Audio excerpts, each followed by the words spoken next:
Before we get into today's show, let me tell you about the latest deal from Mike Lindell, MyPillow. Once again, the big box stores have canceled their orders simply because they don't agree with Mike Lindell's politics. They don't like it because he supports President Trump. Well, he's going to pass that savings on to you. No more middleman. And boy, does he have some great deals on the Giza Dream sheets and the Percal bed sheets. Listen to this. Giza Dream queen size, normally $139.98. Your wholesale price, $69.99 when you use promo code Joey. King size, only $79.99. The Percal queen size, normally $89.98. Your wholesale price, $29.98 when you use promo code Joey. Just call 1-800-893-4059 or go to mypillow.com. Always use promo code Joey. Free shipping options available. This allotment's not going to last very long. When they're gone, they're gone.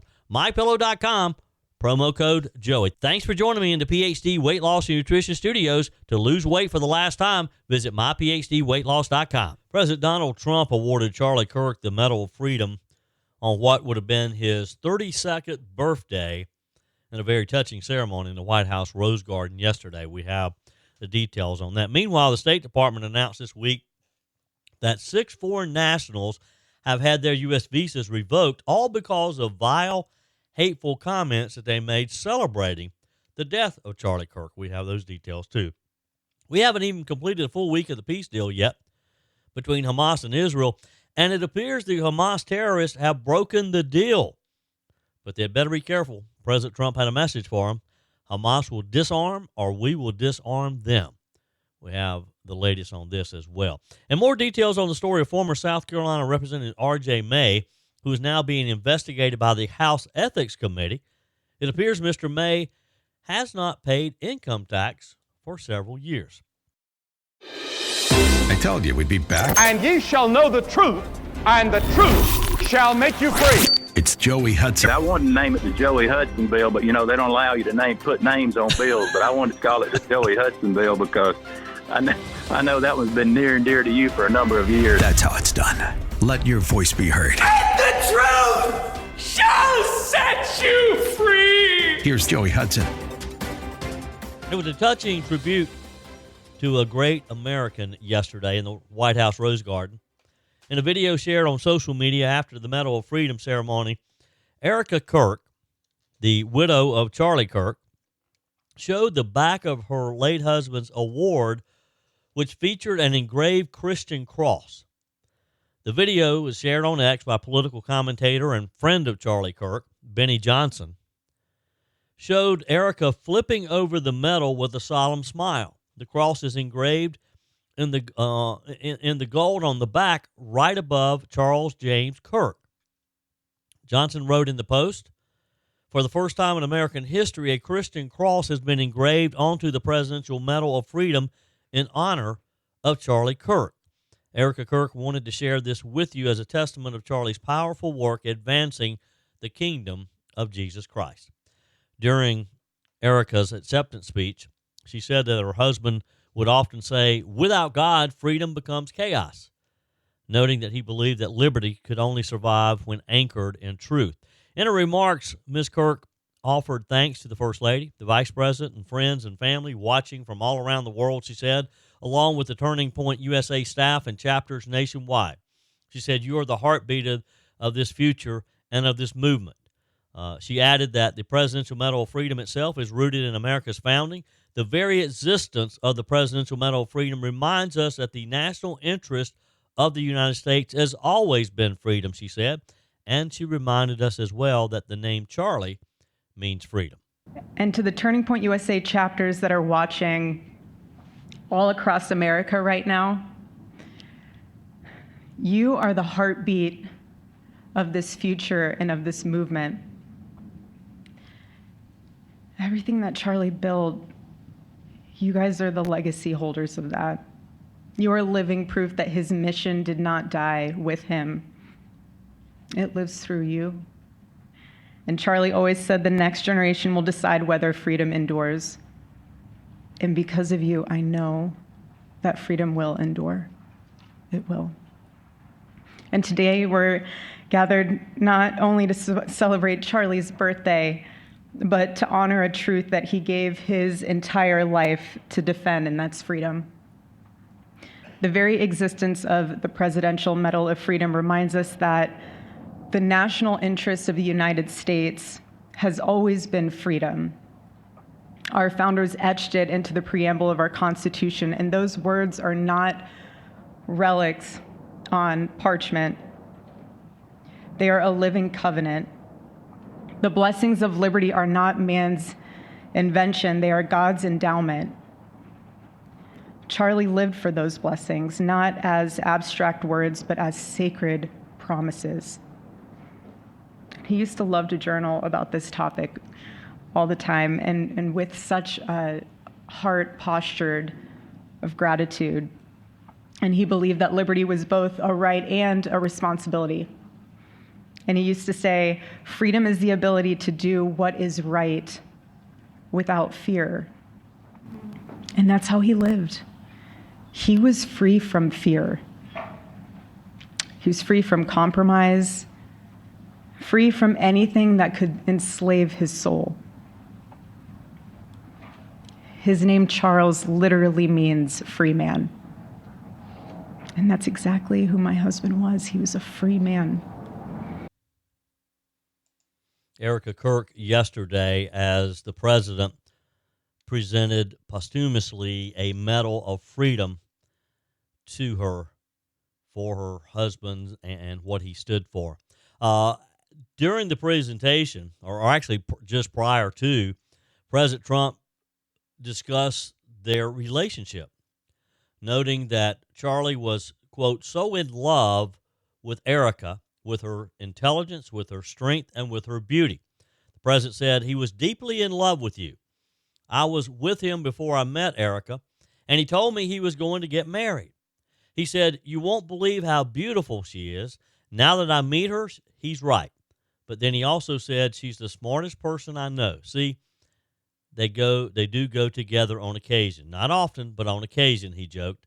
They go together. He was deeply in love with you, the president said to Erika. The president added he was honored to be joined by a woman who has endured unspeakable hardship with unbelievable strength, acknowledging the toll that Charlie's untimely death has had on Erika and their children and the family.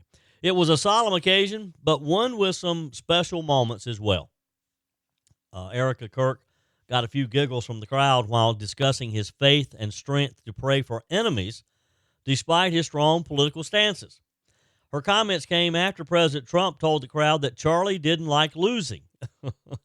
The president said, I heard he loved his enemies, and I said, wait a minute, is that the same Charlie that I know? I'm not sure, but I didn't want to get into it, he said. When Erika took the podium minutes later, she turned to the president with a smile, sharing her husband kept certain prayers private. She said, surprisingly enough, he did pray for his enemies, which is very hard, but he did. I saw him do it. He never did it in front of anyone else, but I can attest to it. Also, during her remarks, Erika said that she asked their daughter what she would like to say to her father on his 32nd birthday, which was yesterday as well.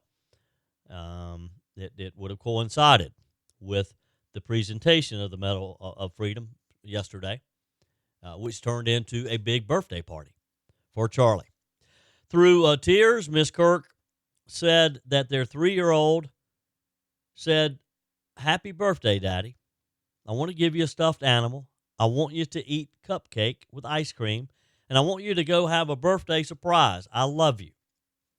Erika shared that Kirk, who, of course, hosted the Charlie Kirk show, would bring a stuffed animal of his daughter's choosing on the show as a way to make her feel special when she is watching him on air. Since his assassination, stuffed animals have remained next to his microphone and his empty chair in the Charlie Kirk show studio. It was just a great, great day yesterday.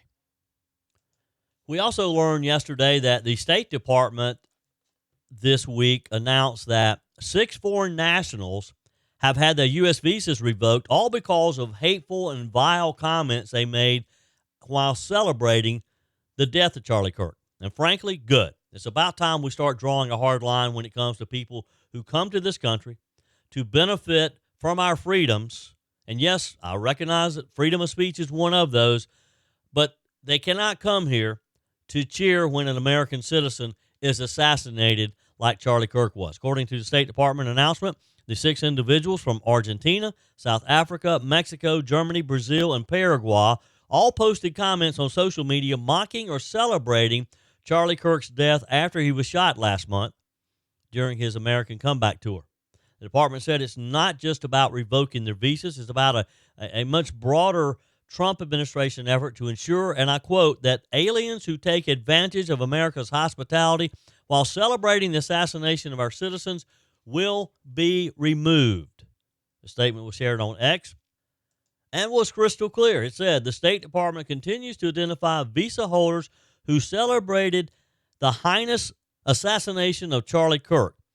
And they tagged the president and Secretary Rubio, saying they will defend our borders, our culture, and our citizens by enforcing our immigration laws. Let's be honest, those summer vacations and backyard barbecues added some extra pounds, right? But instead of feeling guilty or falling further behind, it's time to reset, drop the weight, and get back in control. The solution isn't a shot. Real lasting weight loss starts with your mind, not your mouth. At PhD Weight Loss, Dr. Ashley Lucas and her team help you uncover the real reasons behind your weight gain so that you can reprogram the way you think about food forever. PhD clients lose up to a third of their body weight without ever taking a drug. I know because I lost 33 pounds with PhD weight loss. Through real food, behavioral coaching, and proven science, your body can become a natural fat-burning machine. Why risk spending thousands on shots that strip away muscle, come with dangerous side effects, and leave most people regaining 60% of the weight within a year? With PhD, you'll activate your body's natural appetite control, burn fat safely, and stay in control. Even if you're already on Ozempic, PhD can help you transition off while still losing weight. Take the first step today. Call 864-644-1900 or visit myphdweightloss.com.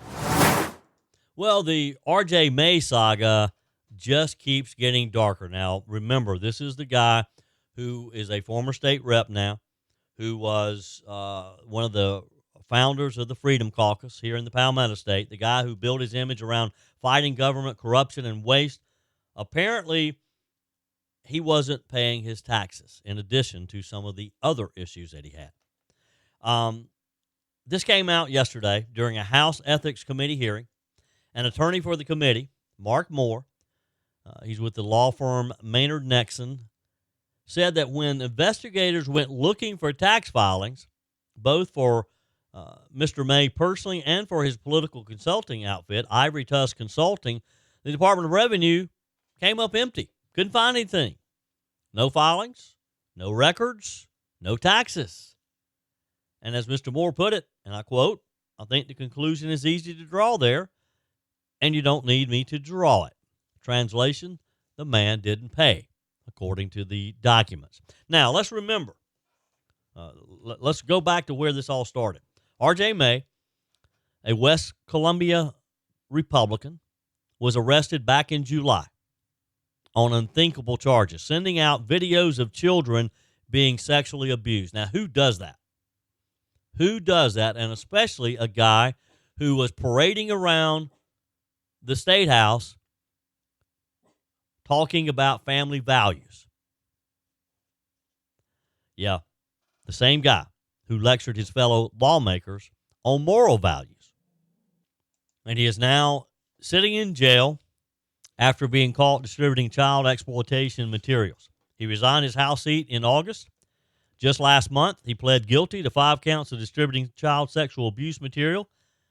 He's now sitting in the Edgefield County Detention Center awaiting sentencing, facing up to 100 years in prison. But while those criminal charges alone are sickening enough, the Ethics Committee did not stop there. Just resigning his seat did not slow them down, evidently. House Majority Leader Davey Hyatt, Republican from Pickens, requested that the committee look deeper into May's finances. And that's when the investigators found the missing tax filings. Moore told lawmakers that Ivory Tusk Consulting, May's campaign consulting business, wasn't even registered with the Secretary of State's office. So it was likely a sole proprietorship, meaning the income from that business should have been reported on May's personal tax return. But investigators say there were no returns filed, no income reported for 2022, 2023, 2024. Nothing. This guy was an elected official. He was passing laws that you and I were expected to abide by. Now, it's interesting that the investigation didn't go back to 2021, May's first year in office, but that year is important. That's when May helped launch South Carolina's version of the Freedom Caucus, an offshoot of the D.C.-based State Freedom Caucus Network. And while that group branded itself as a principled conservative voice, it also became the source of a lot of drama, recruiting challengers to sitting Republican lawmakers and splitting the GOP into warring factions at the State House, according to some in the State House. Some people admired what the Freedom Caucus did. Some people did not. Some of the rank and file, some of the what would probably be considered more traditional establishment Republicans felt like that they were creating chaos. So while May was stirring the pot, though, and he did stir the pot politically, it looks like that May wasn't exactly handling his own business properly. And boy, was he on thin ice there. The committee didn't go after May's federal taxes since the IRS doesn't have to cooperate with a state investigation, but Moore said that they had plenty of evidence already to show the state side was a mess, and it gets worse. Investigators also found that when May asked a federal judge for a public defender, he lied about his finances. He told the court he had no assets except for an old pickup truck. That's what got him a team of 2 taxpayer-funded attorneys. But later, investigators discovered that from his jail cell, May was bragging on recorded calls that candidates whose campaigns he ran, including sitting members of the Freedom Caucus, still owed him tens of thousands of dollars, at least $50,000 in unpaid consulting fees, according to jail records. And he never reported that to the court. Now, that's a big deal in itself because giving false financial information to a judge can be a felony. As Attorney Moore told the Ethics Committee, courts expect people, when they seek appointed counsel, to be truthful with them. As our investigation revealed, that did not happen here. Ethics Chairman Jay Jordan, a Republican from Florence, did not mince words. He said, the whole thing is a sad and dark moment in that I served as we served with an individual who is engaging some of the most reprehensible conduct imaginable. The committee voted unanimously to publicly reprimand May for sending out those child abuse videos, even though obviously that reprimand won't mean much to a man facing a lifetime in prison. Representative Jordan said the committee wanted to make sure the record reflected what had happened. He said, had we been able to kick him out, we would have. The committee also voted to refer possible criminal violations to a state law enforcement agency, though Chairman Jordan would not say which one. And they referred 2 additional complaints involving other individuals to the State Ethics Commission for possible violations. Again, Jordan did not name names there either. But according to Attorney Moore, the investigation did look into other Freedom Caucus members, especially those who paid May for campaign consulting. Some of those lawmakers cooperated, turning over bank statements and reports voluntarily. Others, not so much, according to the report. And you got to understand, there was a lot of friction between, again, some of the more establishment Republicans and the Freedom Caucus. And you got to know, if you're a Freedom Caucus member and you're doing business with R.J. May, they're probably going to be looking at you pretty closely. Moore said that 3 Freedom Caucus members, Chairman Jordan Pace of Goose Creek, Representative Jay Kilmartin of Irmo, and Representative Stephen Frank of Greenville, either ignored requests for interviews or backed out of scheduled meetings. Now, look, these guys aren't being criminally investigated, so I don't know that they can compel them to show up and to testify. When the law firm tried to talk with their attorneys, they were told the clients didn't believe they had to respond to outside investigators. You know, I'd probably agree with them.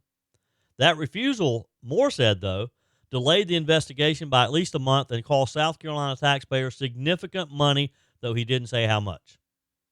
So here's where things stand. R.J. May, a man who once considered a rising conservative star, is sitting in jail, waiting sentencing for distributing child pornography. There could be more charges coming. He's also facing scrutiny for failing to pay state taxes, lying to a federal judge, and misleading the very system he once claimed to defend. It's a sad, sad day for this young man. His family is just totally wrecked. But it appears he's going to have plenty of time to think about it and get right with his God. Well, the Texas Military Department is making headlines this week, confirming that 7 National Guard members sent to Illinois have been pulled back from duty for not meeting mission requirements. Here's the story. About 200 Texas guardsmen were deployed to Illinois earlier this month. It was part of a 60-day federal mission aimed at protecting government buildings and personnel during anti-immigration protests. We've talked about it a lot on the show. You've seen a lot about it in the headlines as Illinois, Chicago particularly, just doesn't want to get with the program. They're seem to be comfortable and happy with illegals just running rampant, creating chaos in the Windy City. So President Trump has decided he's going to take things into his own hands and try to protect the innocent people of Chicago if their own mayor, if their own governor won't do so. But now, 7 of those soldiers that were sent from Texas have been sent back to Texas. And while the TMD isn't giving specific details, they say it was a matter of not meeting mission standards. This comes after a photo went viral online showing some of the guardsmen arriving in Illinois. And let's just say the internet wasn't kind.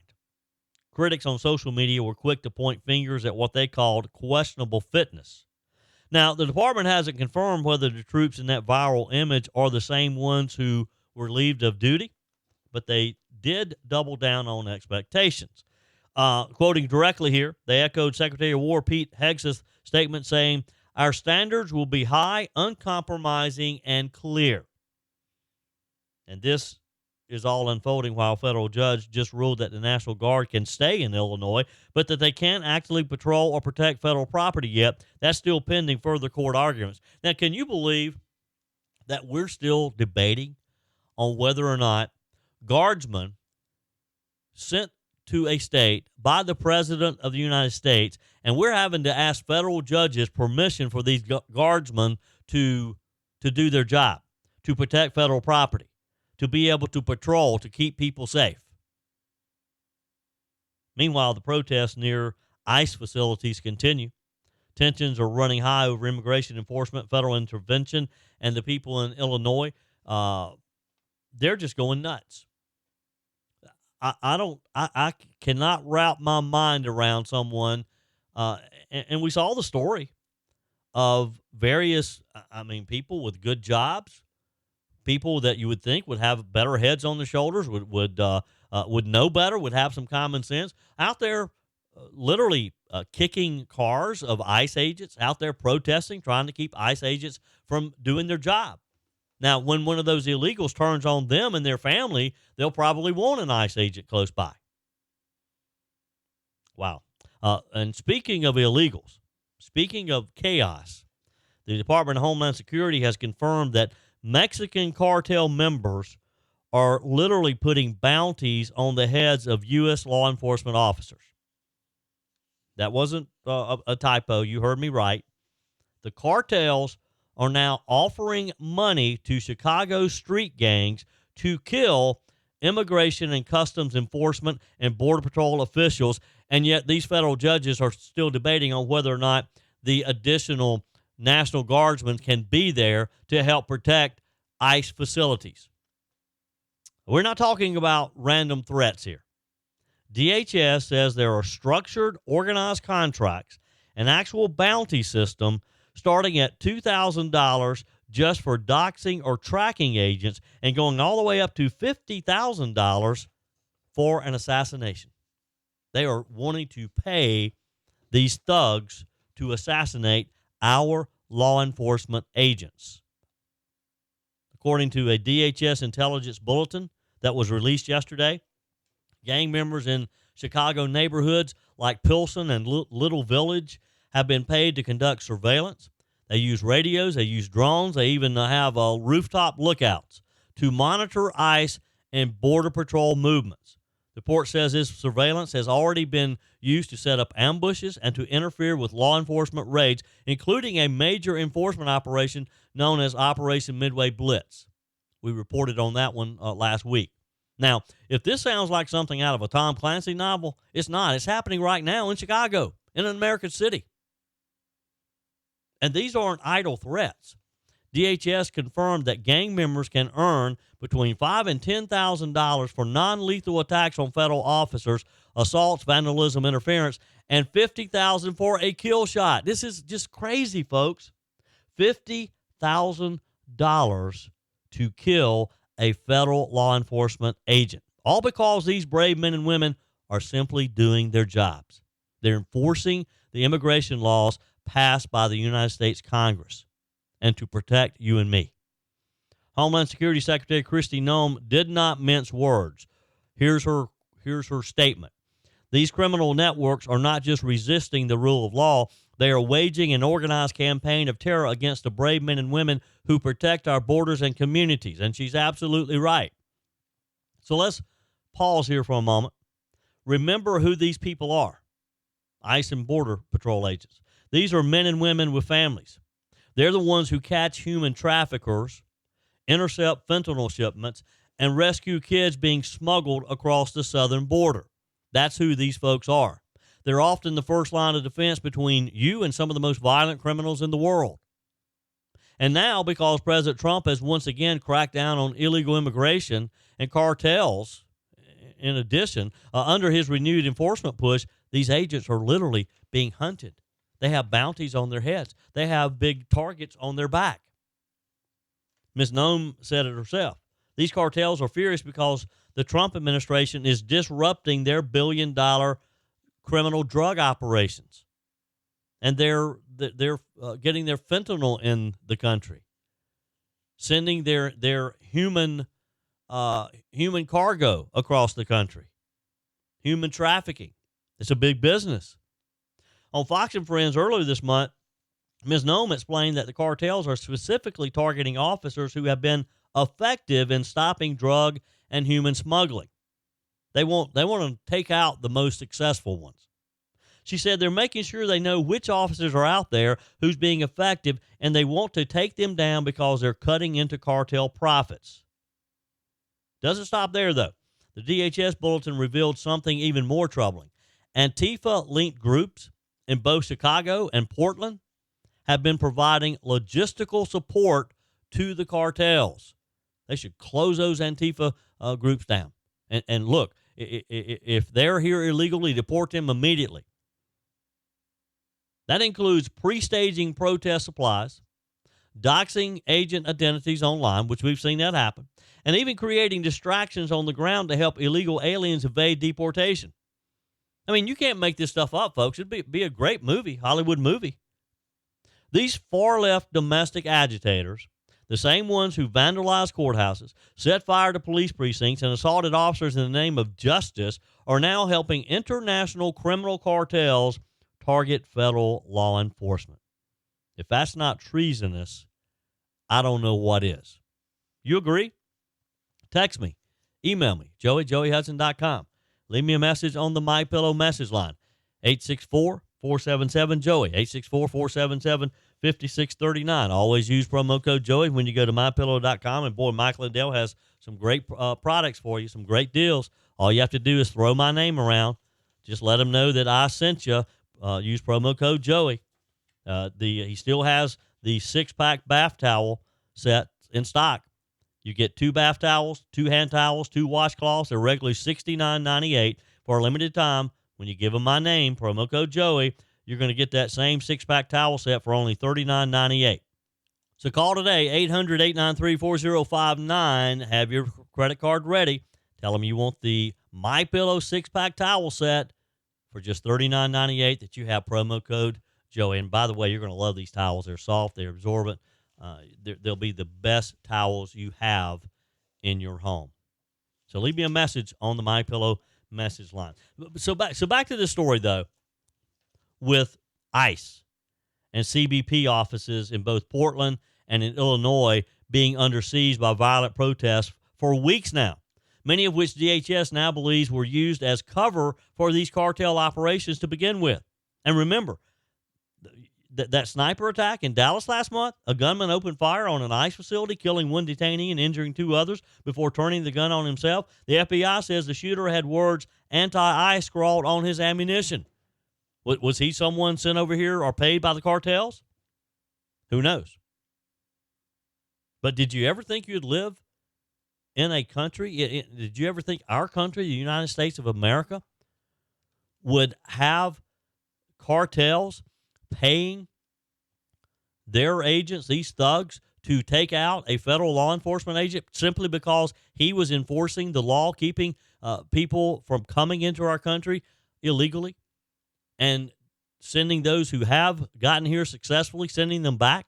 Since when are we going to tolerate that?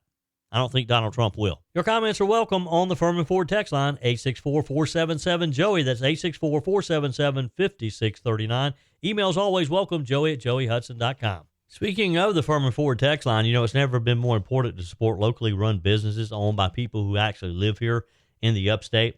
Let me take a minute to talk with you about our friends at Firmin Ford. If you're looking for a new vehicle, maybe a great pre-owned vehicle, one you can trust, or maybe you're looking to order that special vehicle. Either way, if you want a new one, a brand new one, or a pre-owned that you can trust, the folks at Firmin Ford, they're there to help you. Their name is on the sign because their name is on the line, because every single transaction is important to them. Jim Firmin, Matthew Firmin. They do business the right way. When you stop by, when you give them a call, or maybe when you just send them a quick email, you're always going to have access to a member of the Firmin Ford family. And by the way, they also offer great service, and you're not going to have to wait weeks and weeks to get it done. And you do not have had to purchase your vehicle at Firmin Ford. Doesn't even have to be a Ford. They service all makes and models. Visit my friends at Firmin Ford online at firminford.com, firminford.com. This has been just a historic few days and couple of weeks as we've watched the situation between Israel and Hamas and that whole Middle Eastern region unfold.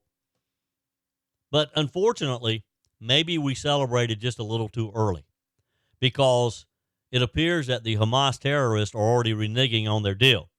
But you know what? When Donald Trump says we're not playing games, he means it, and they better take heed. That's exactly what he told reporters yesterday at the White House, standing next to Argentine President Milei, when asked about the next phase of this historic Middle East peace plan. Trump said point blank, they're going to disarm because they said they were going to disarm, and if they don't disarm, we will disarm them. Now, he's, of course, talking about Hamas, who is now saying that they're refusing to turn over their guns. They literally had some public executions yesterday, and it appears that they are acting as if they had no idea that they just signed a peace accord with Israel. Now, let me tell you, this is vintage Trump. Straight talk, no teleprompter, no diplomatic spin. He means business. And again, it just comes hours after the president returned from the Middle East, where he met with Israeli Prime Minister Benjamin Netanyahu, the Egyptian president, and we all saw them, all of them on the stage, just leaders from around the world witnessing this ceasefire agreement that ended the 2-year-long war between Israel and Hamas. Or did it? Did it end it? It was a remarkable scene. World leaders gathered in Egypt, praising what many are calling the most significant Middle East peace breakthrough in modern history in our lifetimes. But as Trump reminded everyone, peace doesn't mean weakness. He told the press corps, and I'm quoting again, if they don't disarm, we will disarm them, and it'll happen quickly and perhaps violently, but they will disarm. You understand me? You could have heard a pin drop in that room. Everybody was silent. The president's message is crystal clear. Hamas either gives up its weapons voluntarily under the terms of the peace plan, or the United States and its allies will make sure those weapons are gone one way or the other. They don't have a choice. Keeping those weapons is not an option. That's the kind of clarity the world hasn't heard from an American president in at least 4 years. Now, there's some important context here. Just a day before, Hamas handed over the bodies of 4 deceased hostages, and that raised some serious concerns. Trump admitted that Hamas misrepresented how many dead hostages remains they were holding, saying the group hadn't been truthful about their numbers. Well, look, we're dealing with terrorists, so we're not going to be surprised that they may have lied to us in some of the talks over the last few weeks. The president said, I spoke to Hamas, and I said, you're going to disarm, right? They said, yes, sir, we're going to disarm. That's what they told me. They would disarm or we would disarm them. The president later clarified that those conversations happened through his emissaries. He didn't speak to them directly. Part of the same back-channel diplomacy that helped secure the release of 20 living Israeli hostages on Monday. Now, let's take a moment. Let's try to understand what's at stake here.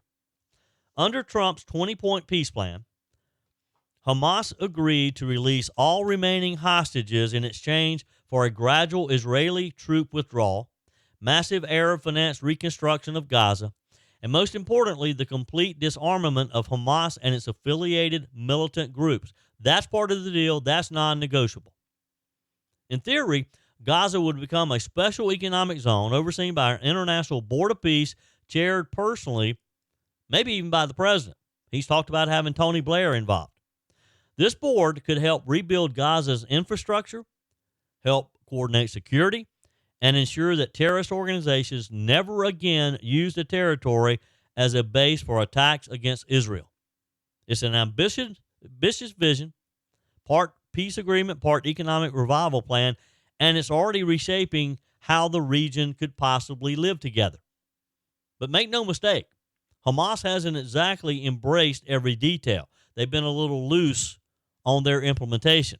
Even as the first Israeli troop pullback began this week, reports surfaced that Hamas gunmen in Gaza executed 8 rival militia leaders, accusing them of being collaborators. You saw images of them literally executing them right in the public square.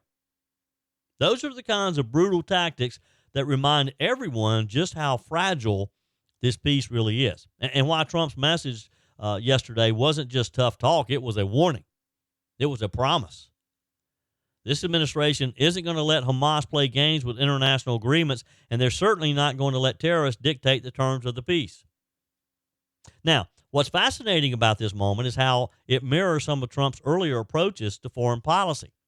Think back to 2017 in the first Trump administration, when he dropped the mother of all bombs on ISIS tunnels in Afghanistan. Or maybe 2018 when he warned North Korea's Kim Jong-un that America's nuclear button was much bigger and much more powerful than theirs. Critics mocked it at the time, but you know what? North Korea backed down, didn't they? ISIS lost its caliphate. And now Hamas, a group that spent decades vowing to wipe Israel off the map, is sitting at the negotiating table, signing documents in Egypt and pledging to give up its guns. Whether you love or hate his style, the results speak for themselves with what Donald Trump has been able to accomplish. But here's what else the peace plan includes. It calls for 3 stages of Israeli troop withdrawal, supervised by the U.S. and Egypt. It requires amnesty for Hamas members who voluntarily disarm. If they don't, they've got a rude awakening coming. And it allows Arab nations, including Saudi Arabia and Qatar, to invest billions into rebuilding Gaza, creating jobs, housing, schools for the 2 million residents who lived through the years of war. They could turn this into just a showplace. We could all be going to Gaza for a vacation in the coming years.